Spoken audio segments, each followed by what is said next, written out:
जो students IPM Indore को target कर रहे हैं उनको एक चीज बहुत अच्छी तरीके से पता होती है कि वो 5 इयर्स के लिए बुक हैं और 5 इयर्स तक वो आईएम इंदौर में जाके पढ़ाई करने वाले हैं आईपीएम प्रोग्राम के अंडर। आईपीएम फी बहुत ज्यादा प्रॉब्लम क्रिएट करती है ऐसे स्टूडेंट्स के लिए, बट बहुत सारे स्टूडेंट्स को एक चीज नहीं पता होती कि आईएम इंदौर एक एनबीएफए स्कीम चलाता है जो उनके लिए बहुत यूजफुल होने वाली है। In this particular video we are going to discuss about that NBFA scheme as well as IPM fee structure.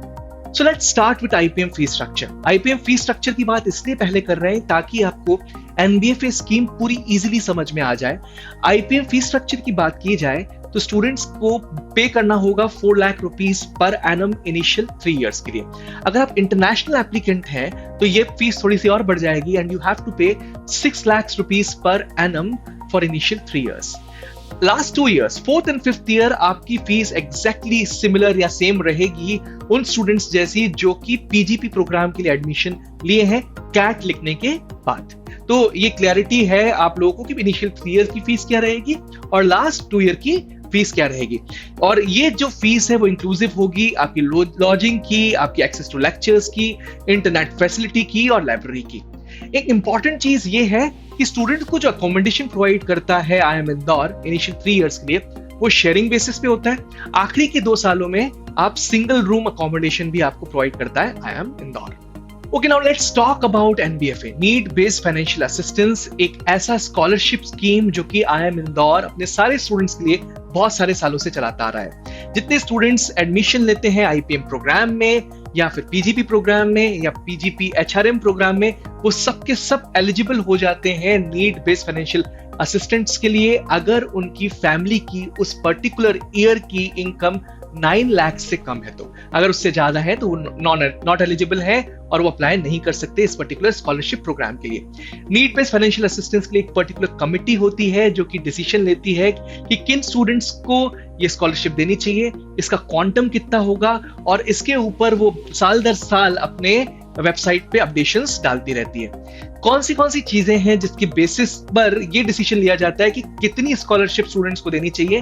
तो देयर आर 2 थिंग्स, एक तो फैमिली इनकम कितनी है, 9 लाख से कम है लेकिन एग्जैक्टली कितनी है। सेकंड, उनके पास क्या एसेट्स हैं। जो गाइडलाइंस एनबीएफए कमेटी दे रही है उसके गाइडलाइंस के अकॉर्डिंग अगर उनके पास एसेट्स हैं तो डेफिनेटली स्टूडेंट्स एलिजिबल हो जाएंगे। इसके लिए 2 स्टेज प्रोसेस में स्टूडेंट्स को इंटरव्यू राउंड्स के थ्रू भी गुजरना होता है, उसके बारे में भी हम आने वाली स्लाइड्स में बात करेंगे। एक इंपॉर्टेंट और चीज ये है कि अगर डिसिप्लिनरी ग्राउंड पर स्टूडेंट अच्छा नहीं है तो भी वो एनबीएफए स्कीम में नहीं बैठ सकता। तो make sure there are 3 things. First is discipline wise आपको अच्छा होना पड़ेगा। सेकंड थिंग इज कि आपकी परसेंटेज वाइज आपकी जो इनकम है फैमिली इनकम वो 9 लाख से कम होनी चाहिए। एंड थर्ड थिंग कि एसेट्स जो भी है वो एनबीएफए गाइडलाइंस के अकॉर्डिंग। अब एक बार एनबीएफए प्रोसेस को समझते हैं। आपको एक पर्टिकुलर फॉर्म भर के आईपीएम ऑफिस में सबमिट करना होता है। साथ ही साथ जितने भी डॉक्यूमेंट्स आपसे मांगे जा रहे हैं वो फॉर्म में स्पेसिफाइड होते हैं, वो आपको साथ साथ लगाने हैं उस पर्टिकुलर एप्लीकेशन में। अब एनबीएफए कमिटी 2 पर्टिकुलर स्टेज पर आपकी जितने डॉक्यूमेंट्स हैं उसको चेक करेगी। फर्स्ट स्टेज पे पूरे डॉक्यूमेंट्स को और फॉर्म को जेन्युइनिटी वाइज चेक करेगी कि क्या जितनी चीजें आपने भरी हैं वो जेन्युइन है कि नहीं है। अगर वो जेन्युइन है तो आपको सेकंड स्टेज के लिए इंटरेक्शन प्रोसेस के लिए भी बुलाया जाएगा ताकि आप समझा जाए कि एग्जैक्ट प्रॉब्लम आपकी फैमिली में फाइनेंशियल नीड रिलेटेड क्या क्या है और उसी के बेसिस पर जो भी स्टूडेंट्स जेन्युइन है उनको एनबीएफए कमेटी फाइनेंशियल असिस्टेंस प्रोवाइड करती है। अगर स्टूडेंट्स ने कुछ फॉल्स क्लेम किया है तो उनके ऊपर बहुत बड़ा एक्शन उठता है। तो आप सबसे ये रिक्वेस्ट है कि कोई भी चीज आप गलत मत लिखिएगा, अगर आप गलत लिखते हैं तो प्रॉब्लम हो सकती है। हमने एनबीएफए स्कीम को थोड़ा और एक्सप्लोर करने की कोशिश करी और वेबसाइट के इन डेप्थ एनालिसिस में भी गए तो हमने ये देखा कि 2 टाइप ऑफ स्टूडेंट्स डेफिनेटली इसमें पार्टिसिपेट कर सकते हैं। एक वो वाले स्टूडेंट्स जिनकी फैमिली इनकम 4.5 लाख तक है और सेकंड जिनकी 4.5 लाख टू 9 लाख के बीच में रेंज करती है। तो जितने स्टूडेंट्स जिनकी इनकम 4.5 लाख से कम है, अगर उनके पास कोई एक ऐसी एसेट नहीं है जिसकी बिल्टअप एरिया 600 स्क्वायर फीट से ज्यादा हो और साथ ही साथ जो मूवेबल एसेट्स या फिर एफडीज आपकी फैमिली में वो 10 लाख से ज्यादा हो, ऐसा नहीं है तो आपको पूरी की पूरी 100% रीइंबर्समेंट मिलती है उस इंटरेस्ट पे जिसके ऊपर आपने एजुकेशन लोन लिया हुआ है। अब समझिएगा इस बात को, जितने स्टूडेंट्स हैं जो आईपीएम प्रोग्राम में एंट्री लेते हैं वो मोस्टली एजुकेशन लोन लेते हैं, और अगर आपको फाइनेंशियल नीड की जरूरत है तो डेफिनेटली आप एजुकेशन लोन लेंगे ही लेंगे। तो आपने जितना एजुकेशन लोन लिया है और जितना अभी तक यूटिलाइज किया है उसका 100% इंटरेस्ट वेवर देता है आईआईएम इंदौर एनबीएफए स्कीम के अंडर, और ये इंटरेस्ट सीधा का सीधा आपके loan account, education loan account में डायरेक्टली क्रेडिट करता है आईआईएम इंदौर। एक साथ चीज और भी देता है, ऐसे स्टूडेंट्स को 4,500 रुपीज का रीइंबर्समेंट देता है मेस चार्जेस का 10 मंथ्स के लिए। मतलब अगर आप मेस में जो खाना खा रहे हैं उसके लिए कूपन्स मिलते हैं आपको, तो 4,500 रुपीज का पर मंथ रिबेट देगा 10 महीने के लिए आईआईएम इंदौर इस पर्टिकुलर कैटेगरी ऑफ स्टूडेंट्स को भी।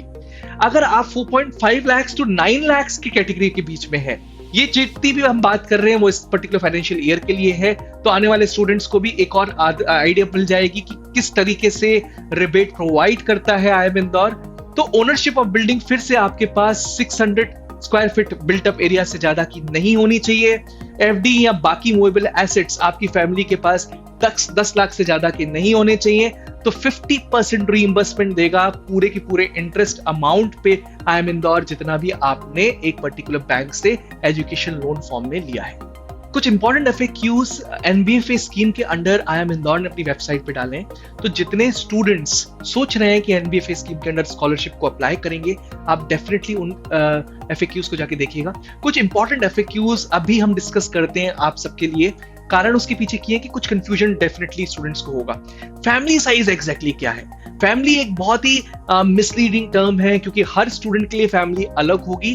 तो आईआईएम इंदौर ने इसको क्लियरली डिफाइन किया है। वो सारे स्टूडेंट्स या उनकी स्पाउस अगर हैं तो फैमिली में कंसिडर किए जाएंगे। जितने भी सर्वाइविंग पेरेंट्स हैं वो भी फैमिली में कंसिडर किए जाएंगे।